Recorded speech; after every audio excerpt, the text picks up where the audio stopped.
अनेक प्रश्न विरोधी पक्ष महाविकास आघाडीच्या वतीनं आम्ही मांडले.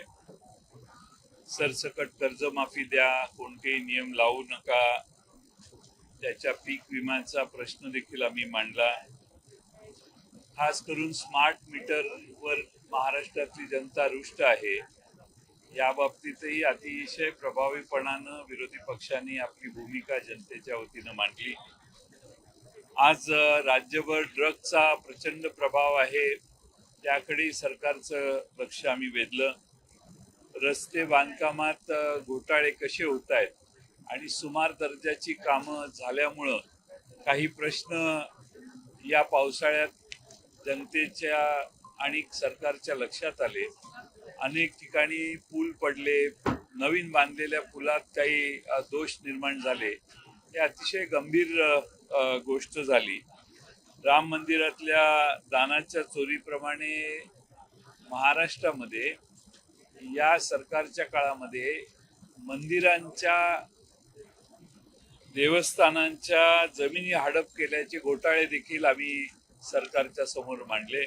सांगली जिल्ह्यातल्या देवस्थान असो किंवा बीड जिल्ह्यातली देवस्थान असो, पण फार मोठ्या प्रमाणात या देवस्थानाच्या जमिनी लाटण्याचं काम सरकारच्या बाजूच्या अनेक लोकांनी केलेलं आहे आणि त्यासाठी सरकारने त्या बाबतीत गांभीर्याने प्रश्न लक्षात घ्यावा अशी आम्ही सरकारला विनंती केलेली होती.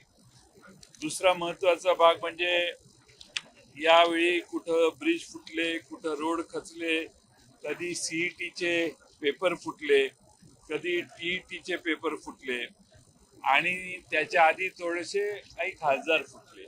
अशी साधारणपणे या फुटाफुटीची अवस्था आहे आणि म्हणून आम्ही सरकारचं लक्ष अनेक मुद्द्यांकडे वेधलं. जसं शिक्षणाला घरघर लागलेली आहे आणि महाराष्ट्र सरकारचं प्राथमिक शिक्षणाकडे लक्ष नाही, हाही मुद्दा आम्ही मांडला. महाराष्ट्र राज्यात जवळपास बऱ्याच शाळा बंद झाल्या आणि 14 ते 26 या काळात 2,91,00,000 विद्यार्थ्यांनी सरकारी शाळा सोडली. हेही मुद्दे आम्ही सरकारच्या समोर मांडले. आई कुलस्वामिनी, आई तुळजाभवानी मातेच्या देवस्थानाला मिळालेले जमीन हडप करण्याचं काम झालं, त्याकडे सरकारचं लक्ष वेधलं. 80 लाख लाडक्या बहिणीचे लाभार्थी सरकारने कमी केले, यावरही आम्ही आवाज उठवला. मुंबई महापालिकेतली पावसामुळे झालेली दुर्दशा आणि मुंबई महापालिकेतल्या ठेवीत झालेली घट याबद्दलही आम्ही आग्रहाने चिंता व्यक्त केली. सांगली महानगरपालिकेमध्ये मोठ्या प्रमाणात घरपट्टी वाढवली, ती कमी करावी या बाबतीत आम्ही मागणी केली. आम्ही या सर्व प्रश्नांची मांडणी करत असताना कुठल्याही परिस्थितीमध्ये आत्ता चालू असणाऱ्या सर्व प्रश्नांना मांडून सरकारचं लक्ष वेधण्याचं काम केलं. सरकार त्याकडे फारसं गांभीर्याने बघत नाही. सरकारचे मंत्री गैरहजर असतात. आम्ही जे मुद्दे मांडतो त्यापेक्षा वेगळे उत्तरं आम्हाला मिळतात. बावनकुळे यांनी आणि मुख्यमंत्र्यांनी पॉइंटेड काही प्रश्नांना उत्तरं स्पष्टपणाने दिली, पण इतर मंत्र्यांकडून ज्या अपेक्षा आहेत त्या आमच्या काही यशस्वी होताना दिसत नाहीत. उरण शहरातल्या पिण्याच्या पाण्याचा प्रश्न, त्या टाक्या साफ केलेल्या नाहीत. तिथं महिला नगराध्यक्ष आहे आणि त्यांच्या विरोधी मेजॉरिटी आहे. ती मेजॉरिटी त्यांना काहीच काम करून देत नाही, महिलांचे टॉयलेटशी पास करून देत नाही. अशी अवस्था उरण शहरात झालेली आहे.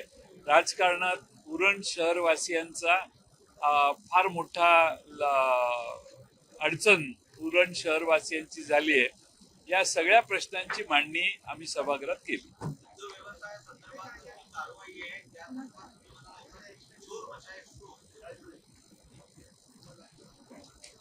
ज्यांनी चोऱ्या केल्या केस जास्त दंगा करायला लागल्यात असा त्याचा अर्थ.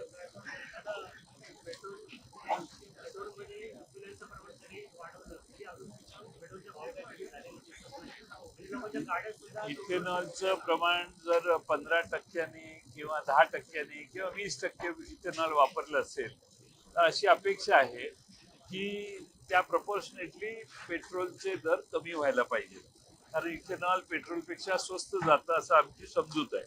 आणि त्यामुळं तो इफेक्ट जर दिला असता तर जनतेत एवढा रोष निर्माण झाला नसता. नितीन गडकरी यांनी इथेनॉलची पॉलिसी 2000 मनमोहन सिंगांच्या काळात सुरुवात झाली, तर ती वाढत वाढत आता 20% गेली. नितीन गडकरी त्यात नेहमीच पुढाकार घेत आलेले आहेत, पण त्याने गाड्या खराब होतात वगैरे अशा काही गोष्टी पुढे प्रेझेंट केल्या जातात. मला असं वाटतं की 15% 20% फारसं काही होत नाही असे ठोकताळे सगळ्यांनी दिलेले आहेत. पण आता लोकांचा अनुभव हाही महत्वाचा आहे, लोकांचा त्या बाबतीतला रोष हा देखील तेवढाच महत्वाचा आहे. वर व्हायला पाहिजे पण केले नाही.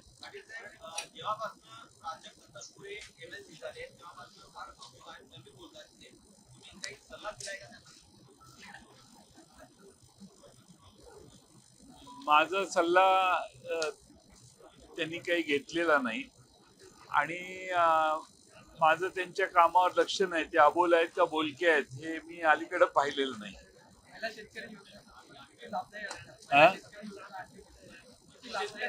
महिला शेतकरी योजना ही फक्त महिलांना प्रभावित करण्यासाठी योजना आहे.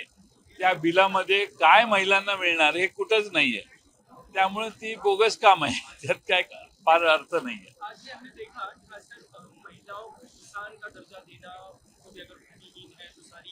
योजनाओं का उनको लाभ मिलेगा, इसमें के दावे किए गए, मुख्यमंत्री को उन्होंने तिलक लगाया कि आपने इतना बड़ा डिसीजन लिया, सच में लगता है प्रभावी हो सकेगा? वो महिलाएं जो भूमिहीन है उनको सारी योजनाएं मिल पाएंगी? जैसे बिल में कोई उल्लेख नहीं है क्या लाभ देंगे, अगर बिल में लिखा नहीं है तो क्या लाभ देंगे? अगर मैंने ये मांग की उस बिल के वक्त बोलते हुए कि महिलाओं के नाम आदि हस्बैंड के साथ साथ महिला का भी नाम, पत्नी का भी नाम उस कागज पे लिख दीजिए 712 एक्सट्रैक्ट पे, तो हम विश्वास करेंगे कि आप महिलाओं को कुछ दे रहे हैं. वैसे कोई निर्णय नहीं है, इसलिए ये लोगों को अभी लाड़की बहन योजना का इफेक्ट कम हुआ तो ये नया कुछ प्रभावित करने के लिए नई स्कीम लाई है.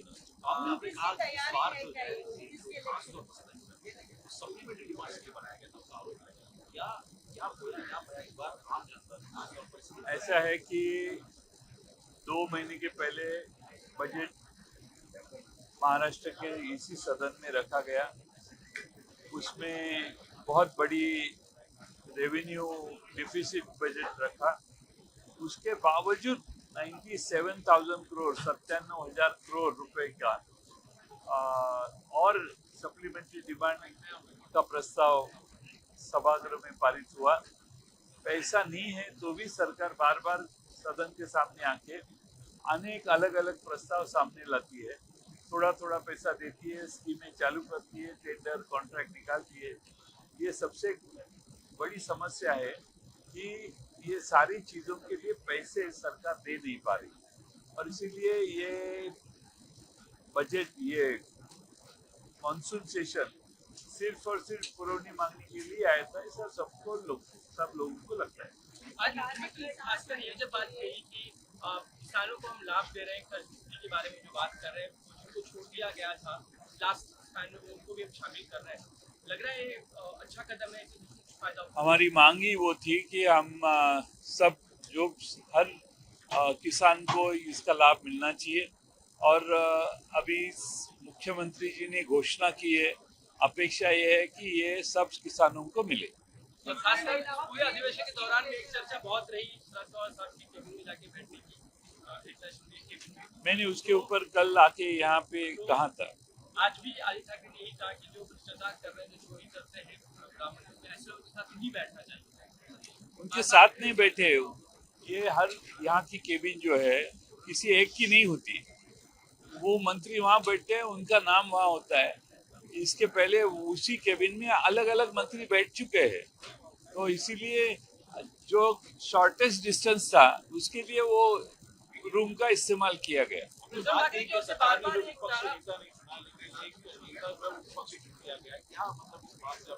कहना चाहते हैं? सरकार से तो उदासी नहीं सरकार विपक्ष नेता दे नहीं रहे, विरोधी पक्ष नेता का जो अधिकार हमारा है वो एक्सेप्ट नहीं कर रही, लेकिन सरकार के पक्ष में ही विपक्ष विरोधी नेता है।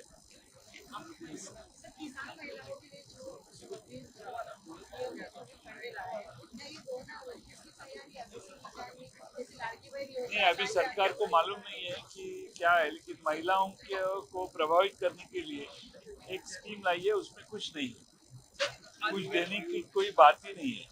आदित्य ठाकरे उद्धव ठाकरे बार-बार एक बात पे जोर दे रहे हैं कि मुख्यमंत्री देवेंद्र फडणवीस का ये आखिरी सत्र है कि आखिरी अधिवेशन, उसके बाद वो दिल्ली चले जाएंगे महामंत्री बनेंगे। ये सारा का शायद- सारा ऑपरेशन देवेंद्र फडणवीस ऑपरेशन है। आप महाधिकार रहा है, ये सच में नैरेटिव है या कुछ इसमें सत्य आपको लगता है? मालूम नहीं है, दिल्ली की इंफॉर्मेशन मैं नहीं रखता हूँ, तो मुझे मालूम नहीं क्या सोच है।